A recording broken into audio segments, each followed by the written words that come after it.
ಸ್ವಂತ ಸಹೋದರನ ವಿರುದ್ಧ ಎಚ್.ಎಸ್. ನಾಗರಾಜ್ ವಾಗ್ದಾಳಿಯನ್ನ ನಡೆಸಿದ್ದಾರೆ.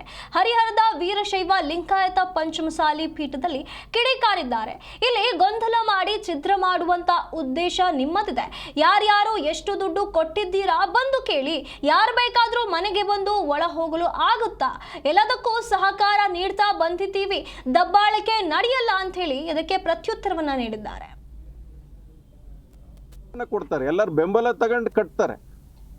ಆ ರೀತಿ ಇವತ್ತು ಈ ಒಂದು ಸಂಘ ಆಗಿರಲಿ, ಈ ಪಂಚಮಸಾಲಿ ಪೀಠ ಆಗಿರಲಿ, ಎಲ್ಲರ ಆಶೀರ್ವಾದದಿಂದ, ಎಲ್ಲರ ಬೆಂಬಲದಿಂದ ಇದು ಬೆಳೆದಿದೆ.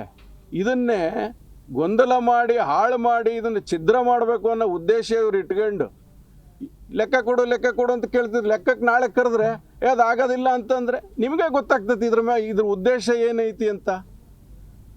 ಇಷ್ಟು ದಿವಸ ಲೆಕ್ಕ ಕೊಡ್ರಿ ಅಂತಿದ್ರಲ್ಲ, ನಾಳೆ ಕೊಡ್ತೀವಲ್ಲ, ಬರ್ರಿ ಕೇಳ್ರಿ, ನಿಮಗೇನೈತಿ, ನಿಮಗೇನು ಬೇಕು ಕೇಳ್ರಿ.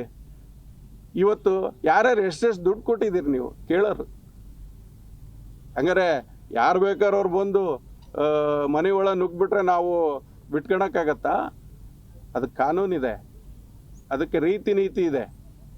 ನಾವು ಇಲಾಖೆಗೆ ಗೌರವ ಕೊಟ್ಟ ಅವತ್ತು 24ನೇ ತಾರೀಕು ಕರೆದಂಥ ಮೀಟಿಂಗ್, ಅವರೇ ಕೊಟ್ಟಂಥ ಮೀಟಿಂಗನ್ನು ನಾವು ಇಲಾಖೆಯವರು, ಪೊಲೀಸ್ ಇಲಾಖೆಯವರು ಬೇಡ ಎಲೆಕ್ಷನ್ ಐತಿ ಅಂದದಕ್ಕೆ ನಾವು ಗೌರವ ಕೊಟ್ವಿ. ಇವ್ರೇನು ಕೊಟ್ಟರು ಗೌರವ?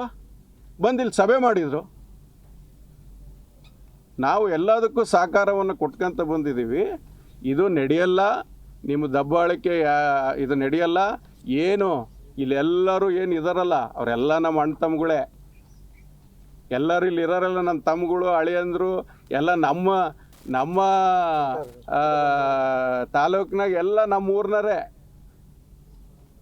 ಏನು ಇವು ದಬ್ಬಾಳಿಕೆ ಮಾಡೋಕ್ಕೆ ಹೋಗ್ಬೇಡ್ರಿ. ಒಳ್ಳೆ ರೀತಿಯಿಂದ ಸಮಾಜ ಕಟ್ಟು.